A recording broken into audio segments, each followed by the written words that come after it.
Et bonjour à tous. Donc voilà, je voulais faire une vidéo en fait assez longue sur, on va déjà commencer par les deux Final Fantasy. J'ai fini Final Fantasy VII Rebirth tout récemment et du coup je voulais essayer d'en parler. Bon, c'est clairement, je me rends compte, un acte difficile en fait d'essayer de parler des choses. Et en même temps, je me retrouve dans cette situation où pour le moment, j'ai pas de nouveaux jeux en let's play, mais les let's play, ils ont un côté quand même, faut reconnaître, assez silencieux la plupart du temps.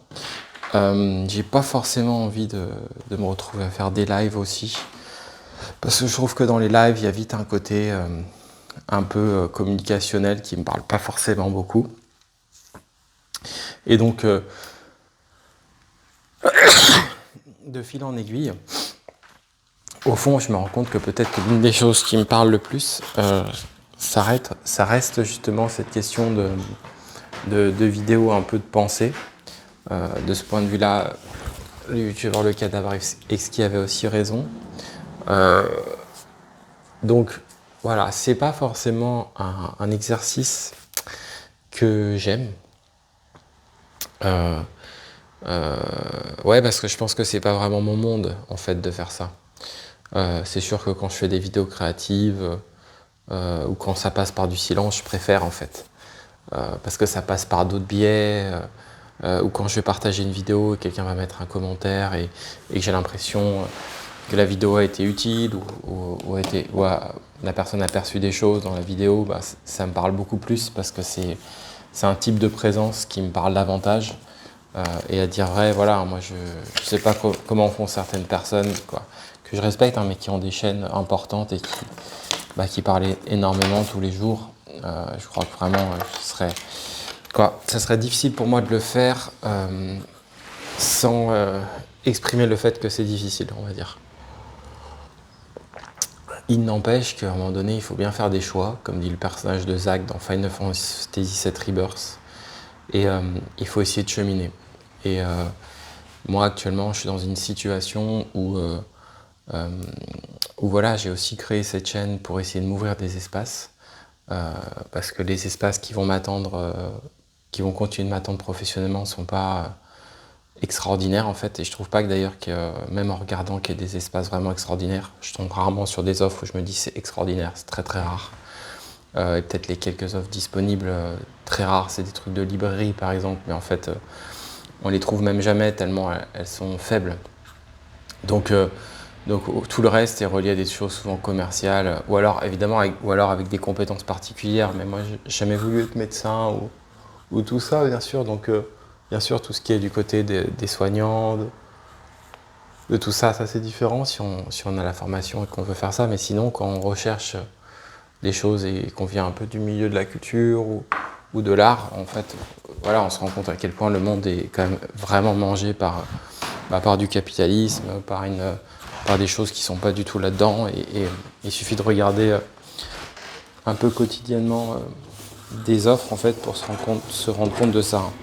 Donc c'est vrai que cette chaîne, c'est vraiment au départ un espace que je me donne pour vraiment ouvrir, j'ai envie de dire ouvrir des choses. Je vérifie si j'ai assez de batterie. Ouais, ça va. Pour ouvrir des choses. Et donc voilà, c'est vraiment le but. Après, elle peine à se faire connaître aussi, donc du coup c'est vrai que ça facilite pas forcément la chose. Il y a quand même pas beaucoup de monde, des temps de visionnage assez faibles, mais en même temps je pense que, comme dit les personnages de Kurosawa, c'est par la volonté qu'on peut aussi enclencher des choses. Et je pense qu'au final, de fil en aiguille, quand dans une journée comme aujourd'hui, très clairement, je préfère faire une vidéo une fois que j'ai fait les choses que je devais faire importantes, on va dire pour ma vie à moi, une recherche d'emploi ou autre, parce qu'à un moment donné, on ne peut pas passer toute sa journée à faire ça. Et très clairement, je préfère parler là qu'aller jouer à la PlayStation 5. Moi, ce que j'aime quand je joue à la PlayStation 5, c'est quand il y a un côté Vous voyez, quand je faisais God of War ou Rebirth, je sens qu'il y a un côté où il y a une utilité de faire ces vidéos. Je sais pas comment dire. En tout cas, ne serait-ce que pour moi-même. Peut-être que j'éprouverai ça si un jour je m'achète là prochainement un nouveau jeu. Mais quand je ressens pas ça, ça fonctionne pas. Et donc du coup, au final, je préfère activer comme ça un peu de vie en parlant que en faisant autrement.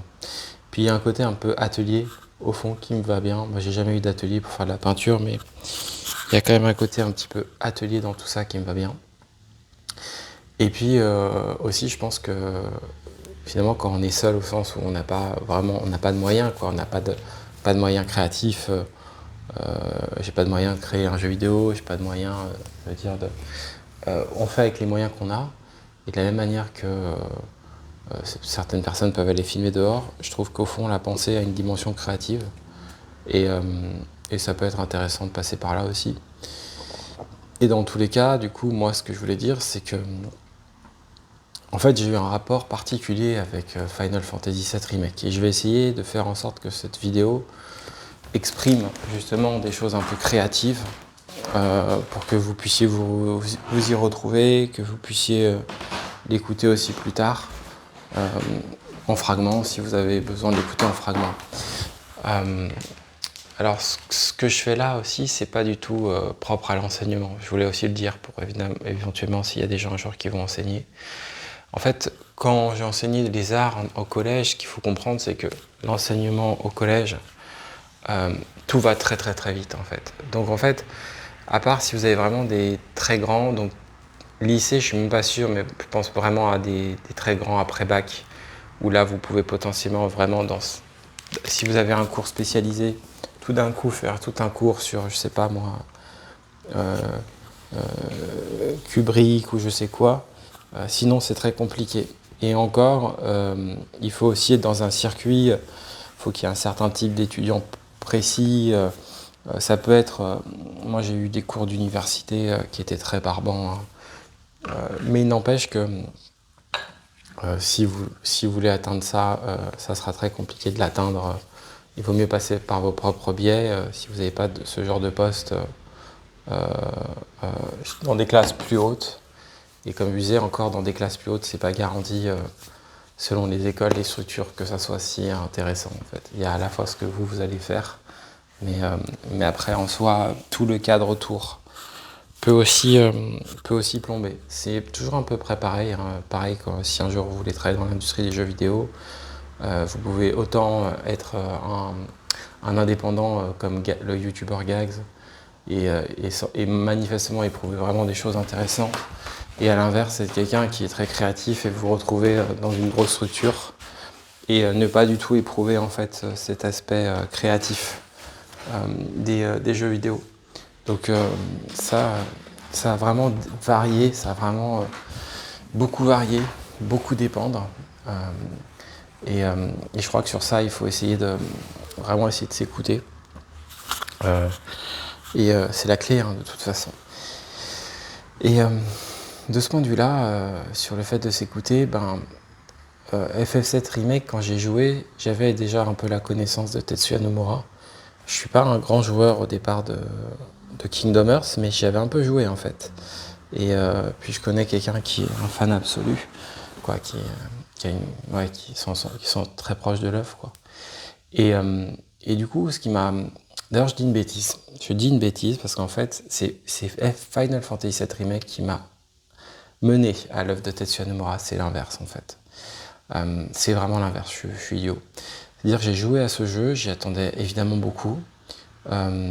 C'était à l'époque d'un E3 particulier où il y avait une annonce de Shenmue 3, il y avait un nouveau trailer de gameplay de Last Guardian, il y avait FF7 Remake. Et on voyait Claude avec l'épée, tout ça de dos. Et en fait, quand j'ai joué à ce jeu, je crois que, au fond, ce qui m'a le plus troublé, en y allant vraiment de manière brute, quoi, sans avis préconçu ou quoi, ce qui m'a le plus troublé, je pense que c'est la question de la fin. Je savais que le jeu était découpé, tout ça, mais j'ai senti en fait à la fin, parce que vraiment, faut partir de l'idée que j'étais un novice, je ne connaissais pas l'œuvre de Nomura, donc je connaissais vite fait Kingdom Hearts de loin, mais Et en fait, du coup, quand j'ai vu cette fin, je me suis dit, là, il y a un truc bizarre, il se passe quelque chose en fait. Qu'est-ce qui nous fait Et effectivement, il ne faut pas être très intelligent pour tout de suite se rendre compte que derrière tout ça, il y a un vrai créateur en fait. Plus qu'un auteur, hein, il y a un vrai créateur. Et, euh, et c'est peut-être ça qui m'a le plus interpellé. Et le jeu en lui-même, oui, d'accord, il a des hauts, il a des bas, il a des choses intéressantes, des choses moins intéressantes. Tout ça, c'est vrai. Mais euh, ce qui m'avait vraiment retenu, au fond, c'est ce geste de fin où tout d'un coup, on a l'impression que le personnage de Sephiroth parle au personnage, mais parle aussi aux joueurs. Il y a quelque chose qui est brisé, mais qui est brisé d'une façon, j'ai envie de dire, plus profonde, à mon sens, que ce que fait Hideo Kojima. Parce qu'en fait, tout d'un coup, ça donnait l'impression que Tetsuya Nomura parlait à la mémoire des joueurs, notamment. Et du coup, le jeu se termine, et voilà, et les joueurs, on va se dire, mais qu'est-ce qui va se passer ensuite? Qu'est-ce qui va arriver? Est-ce qui va changer le jeu?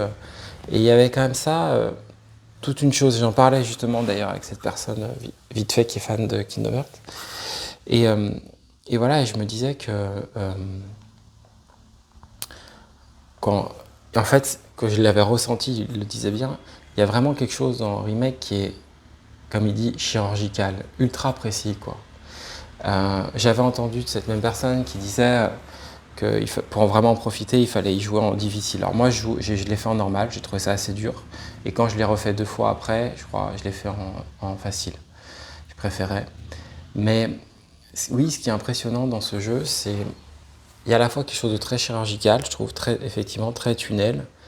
Et en même temps, dans ce tunnel, il y a des strates comme ça qui sont rajoutées. Et le jeu, quand même, s'étale sur 30 heures, quoi. Mais la façon dont il s'étale, c'est totalement différent d'un God of War. C'est-à-dire God of War, le premier du nom, il va s'étaler, et il va ouvrir des zones. Là, en fait, on sent que ça travaille quelque chose. Ça travaille quelque chose en termes d'espace, c'est vrai, mais aussi en termes d'intérieur. Et il faudrait le refaire pour vraiment comprendre. Mais il y a quelque chose qui est travaillé de l'intérieur, en fait. Le jeu, certes, on est à la fois dans l'intérieur de Midgard, de ses usines, il y a quelque chose, c'est vrai,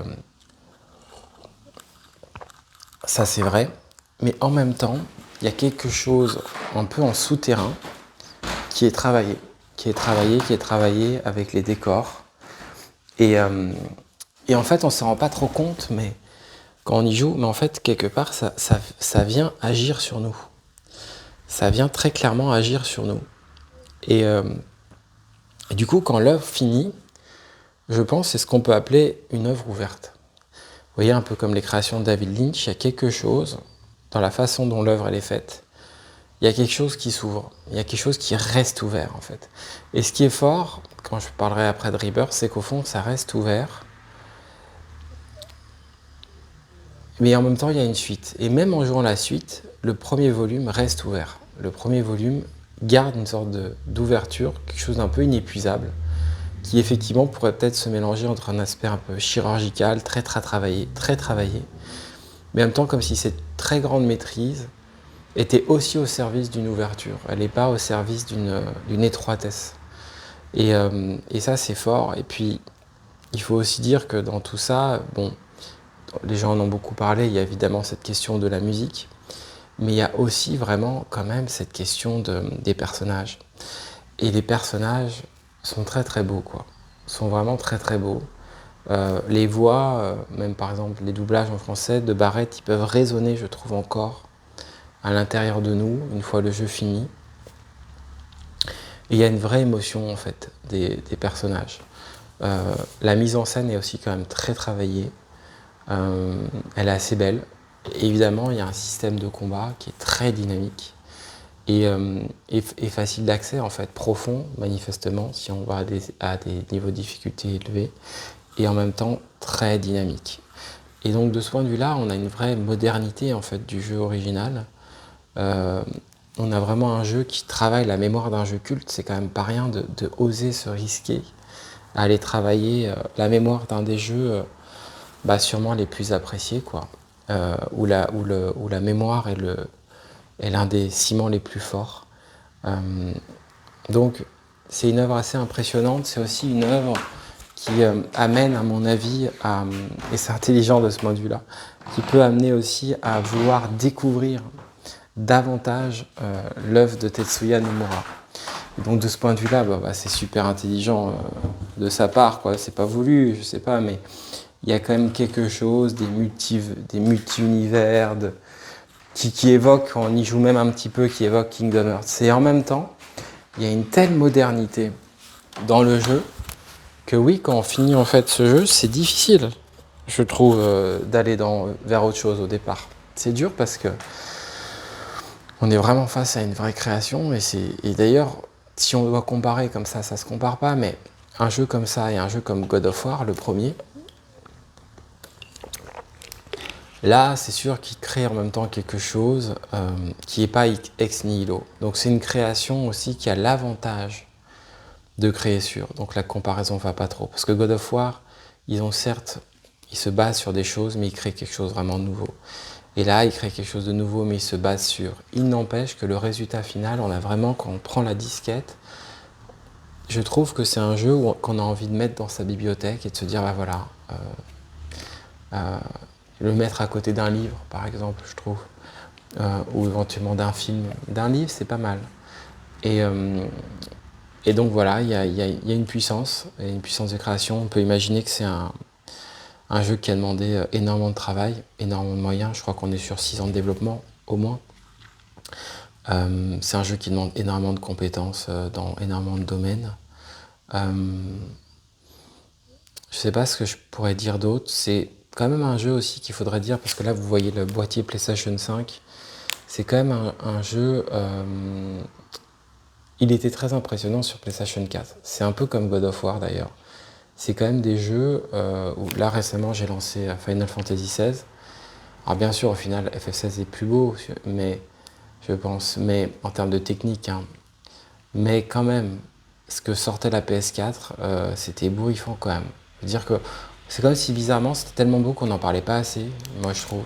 On a beaucoup parlé de God of War ou quoi, mais quand même les cinématiques de Final Fantasy VII Remake, les cinématiques avec le moteur, c'était très impressionnant. Donc c'est vrai que voilà, pour toutes ces raisons, c'est vraiment... je sais pas si je suis capable de... J'y ai pas joué dans tous les niveaux de difficulté, mais dans mon expérience à moi, ça a vraiment été un très très bon jeu, mais c'est pas suffisant. Je pense que ça a été un jeu assez important, un jeu qui laisse une trace dans, je dirais, peut-être dans la matière créative, dans sa manière en fait, d'être une création et d'être pas uniquement un jeu. Il y a quelque chose de la création dans Final Fantasy VII Remake. Et je trouve que de ce point de vue-là, c'est fort en fait. C'est fort. Donc voilà ce que je pouvais dire sur Final Fantasy VII Remake. Je voulais faire un petit point après sur ça. Alors c'est vraiment rapide, mais je vais dézoomer. Hop. Parce qu'on voit, là on voit tout. Juste un point parce que je parlais de création et voilà, on est quand même vraiment face à un très grand créateur en fait, tout simplement, un très très grand créateur et voilà, il n'y a pas grand chose à dire. Là c'est le voyage de Suna, une bande dessinée et il faut la lire. Je sais pas trop quoi vous dire d'autre. Je crois que ça se passe de mots. J'aimais bien l'idée tout d'un coup de montrer une création justement qui se suffit un peu à elle-même. Là, il n'y a pas besoin de dire 40 000 choses. C'est de l'art, quoi. C'est de la beauté à l'état pur, on va dire. Et Miyazaki ouvre des espaces par le dessin qui sont voilà, des espaces assez extraordinaires. Donc je vous le conseille. Ensuite, je voulais vous parler de ça, quoi. Je me le dis à l'instant en fait. C'est ça. Alors, je sais. Alors ça, c'est le. Je vous montre. C'est le magazine. Hop là. Mince. Attendez. Tac. Est-ce que je peux dézoomer? Non, je peux pas. En fait, voilà, c'est pas mal. C'est le magazine Positif, en fait. Et je voulais faire un petit focus sur ça. Parce que, justement, c'est un très beau magazine. Et aussi, c'est un magazine dont l'un des créateurs, Michel Simon, est décédé l'an passé. Et voilà, et c'est un magazine qui existe encore, et je pense que c'est un magazine de cinéma qui doit être connu, qui est vraiment de très grande qualité, moi, qui m'a accompagné souvent. Et puis là, de manière non étonnante, la couverture d'un film troublant, un film singulier, un film difficile, je vous le cache pas. Un film dont l'acteur a eu un prix d'interprétation à Venise. L'actrice Jessica Chastain, vous la connaissez peut-être. Vous l'avez peut-être vue par exemple dans le Tree of Life de Terrence Malick. Et c'est un très très beau couple. C'est un film. Comment en parler? C'est un beau film en fait un beau film, voire un très beau film en fait sur la question de la mémoire. Et de ce point de vue-là, c'est comment dire, par rapport à Remake, c'est plus dur d'en parler parce que c'est une œuvre qui brasse vraiment des choses très intimes et très très ouais, très très intime, parfois même un peu extrêmement difficile en fait. Et en même temps, c'est aussi une œuvre qui, à un moment donné, à mon sens, est prise en fait par la douceur ou la lumière qu'incarne en fait à un moment donné en fait on comprend enfin ce couple, hein, c'est pas un spoiler de dire ça, hein, on comprend assez vite qu'à un moment donné il y a une histoire. Le titre est très beau, moi ça m'évoque un titre que j'avais écrit quand j'étais adolescent, quoi, un peu après l'adolescence. Il y avait un autre mot avec, je garderai pour moi, mais ça m'évoque un scénario. Et puis c'est un film vraiment sur la mémoire. Il y a des très belles couleurs, vous le voyez là d'ailleurs dans cette image, très très belles couleurs. Je vous le recommande, même si, comme je vous dis, c'est difficile. C'est un film difficile. Alors, attendez. Hop.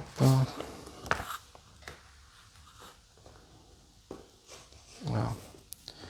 J'avais envie de reparler de ça en fait. Sauf que là, je le mets pas assez bien. Donc on voit bien c'est d'argot, hein, parce que je pourrais pas arriver à tout filmer. Comment faire? Ouais, peut-être comme ça. C'est pas mal. Donc, je voulais redire quelques mots. Comme je vous disais dans une précédente vidéo, j'aime pouvoir dire des mots et voilà, en redire. Et là, c'est vraiment... c'est une bande dessinée qui est forte, vraiment, qui est très forte. De Manu Larsenet, qui est donc... voilà, il est connu pour Blast, il est connu pour le combat ordinaire, et voilà, c'est vraiment c'est un créateur important en fait, tout simplement. C'est un créateur important et je vous le recommande vivement. Je parlais de couleurs, c'est une bande dessinée qui a vraiment des couleurs. Je ne sais pas si vous avez lu La Route ou si vous avez vu le film, mais c'est vrai que là on entre, si vous voulez, dans une catégorie vraiment aussi de l'œuvre d'art, quoi. Il y a un travail graphique qui est très impressionnant et puis sa faculté de faire vivre les personnages. Je suis assez d'accord avec David Lynch quand il dit chaque médium a ses qualités, ses merveilles. Là, le médium de la bande dessinée, ce qu'il arrive à faire avec les planches, avec le montage, avec les couleurs, c'est formidable, quoi. C'est magnifique. Et ces deux personnages, ce père et ce fils, qui se retrouvent donc dans un lieu ravagé, apocalyptique, extrêmement dangereux, où il n'y a plus rien à manger, où tout se meurt, où il y a du coup, faut faire attention, en fait, aux méchants, quoi, à des brigands, et on suit comme ça ce père et ce fils, et le père a un caddie, en fait, où il porte toutes ses affaires, et ils sont extrêmement maigres, et on sent que voilà que c'est un environnement extrêmement dangereux. Et en même temps, dans cet environnement extrêmement dangereux, il reste quelque chose, ne serait-ce que de ce lien entre le père et le fils. Et tout ça, encore une fois, dans un coloris, une esthétique, une atmosphère qui est vraiment très très belle.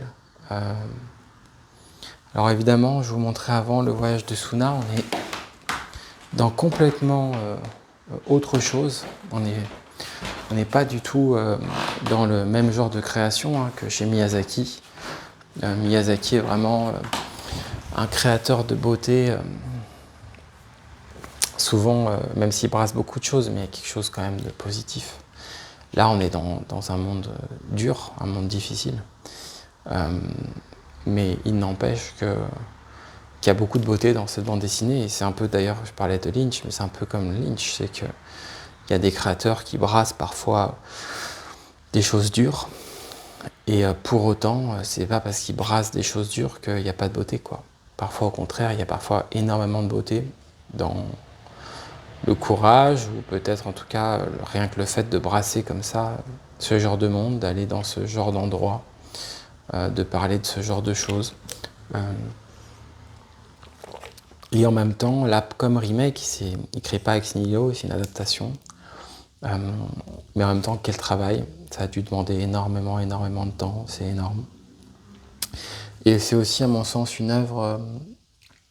comment dire ça, c'est une œuvre, c'est pas une œuvre à message non plus, quoi. Voilà, c'est une œuvre... elle vaut pour ce qu'elle vaut, quoi. Elle a je trouve qu'elle a une autonomie, justement. Elle a une autonomie ça participe beaucoup de sa force, en fait. Ça participe beaucoup de sa force. Donc, voilà ce que je pouvais vous dire sur La Route de Manu Larsenet. Et je voulais ensuite dire quelques mots, justement, sur ce jeu. Alors, ce jeu, il faut savoir que c'est particulier pour moi. Comme Uncharted 4, en fait, il y a plusieurs années maintenant, il a enclenché chez moi l'envie d'avoir une PlayStation 5. J'ai tout de suite su que ce serait le jeu qui me ferait acheter une PlayStation 5 si je pouvais arriver à l'acheter. C'est une exclusivité PlayStation 5.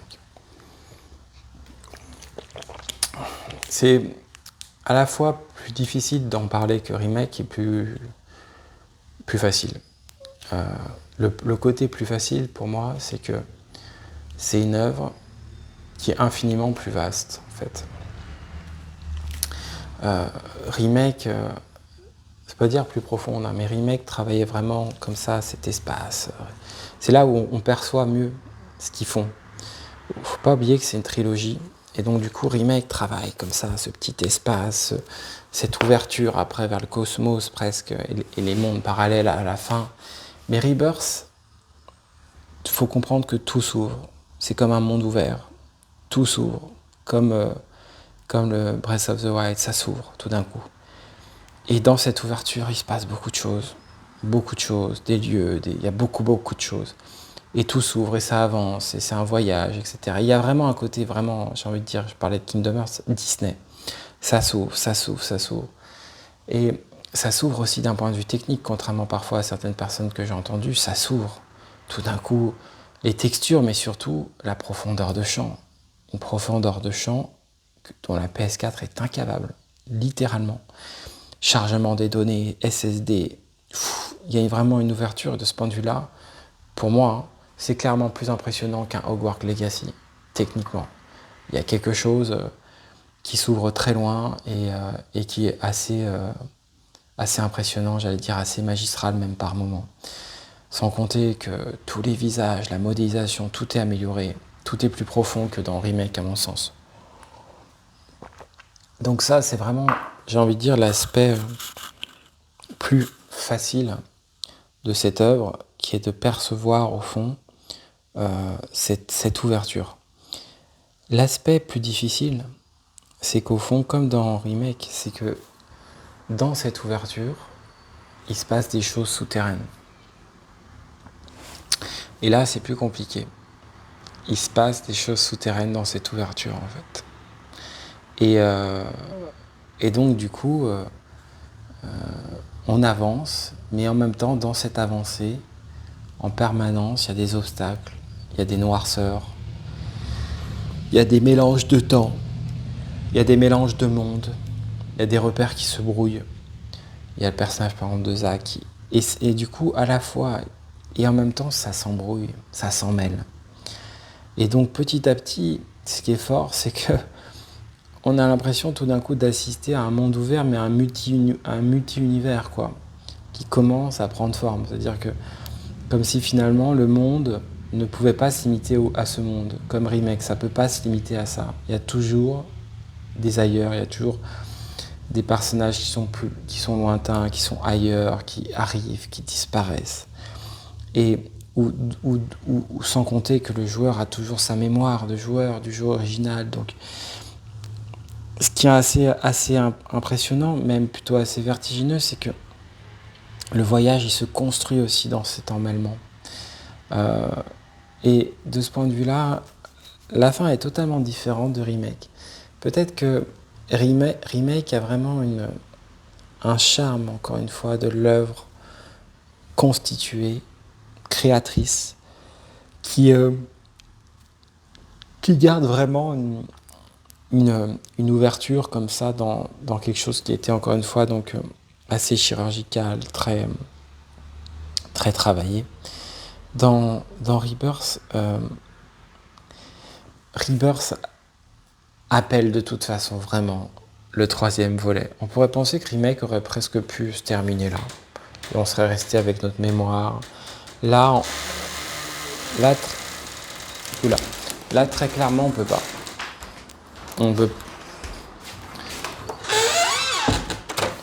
Très clairement, là, on peut pas en rester là. On a envie de savoir la suite, on a envie de voir comment les personnages se sont développés. On a vécu toute cette aventure. Moi, je l'ai fini en 45 heures. Et on a envie de se dire, mais qu'est-ce qui va se passer, quoi ? C'est quoi la suite ? Comment ils vont faire ? Et donc ça, c'est fort. Et en même temps, il y a toujours, comme dans Remake, cet agencement aussi avec des scènes cinématiques, justement, de synthèse, comme à l'époque, qui sont magnifiques. Les thèmes aussi sont toujours très beaux. Il y a un contenu qui est incroyablement dense aussi. Mais ouais, moi, ce qui me marque le plus, encore une fois, c'est ce qui séduit. Et puis en même temps, c'est relié, encore une fois, ça fait une seule œuvre. Hein. Mais c'est encore relié à la première œuvre. C'est la façon dont le jeu, tout d'un coup, contrairement au précédent, la façon dont il ouvre les choses, quoi. Ça, c'est vraiment la qualité de ce deuxième volet. Que dire d'autre ? Voilà, comme je vous disais, vous découvriez, il y a un jeu de cartes, il y a beaucoup de choses, mais je crois que ce qui reste vraiment le plus séduisant, c'est tout d'un coup la proposition que fait Square Enix et l'équipe de Hamaguchi, Nomura, etc., Kitase, de proposer un jeu PS5, exclu PS5, avec cette dimension d'ouverture, tout en étant aussi maîtrisé dans le scénario, dans le voyage, dans ce que ça raconte. Et ça, c'est difficile aujourd'hui de trouver, c'est très rare de voir des œuvres qui vont dans le monde ouvert. Regardez, vous prenez Zelda, il n'y a pas ça. Ce que je veux dire par là, c'est que les jeux qui vont dans le monde ouvert et qui proposent en même temps une telle narration, c'est très rare. Je crois que j'en connais pas. J'en connais pas. C'est assez inédit en fait. Donc de ce point de vue-là, ouais, c'est une vraie force de Final Fantasy VII Rebirth d'avoir cette qualité-là. Et je crois que le jeu aussi en avait besoin parce que Final Fantasy VII a aussi ce côté carte du monde. Et là, la façon dont ils l'ont ouvert, et puis je crois que vous verrez selon vos télés, mais moi j'ai une télé ancienne, mais je trouve qu'on se rappelle vraiment des couleurs. C'est un jeu qui a des très très belles couleurs, et puis moi j'ai été vraiment très séduit par le placement de la caméra. Parce qu'en fait, dans Remake, comme le monde est beaucoup plus étroit, je vais retirer de la batterie. Comme le monde est beaucoup plus étroit, en fait, la caméra est beaucoup plus rapprochée.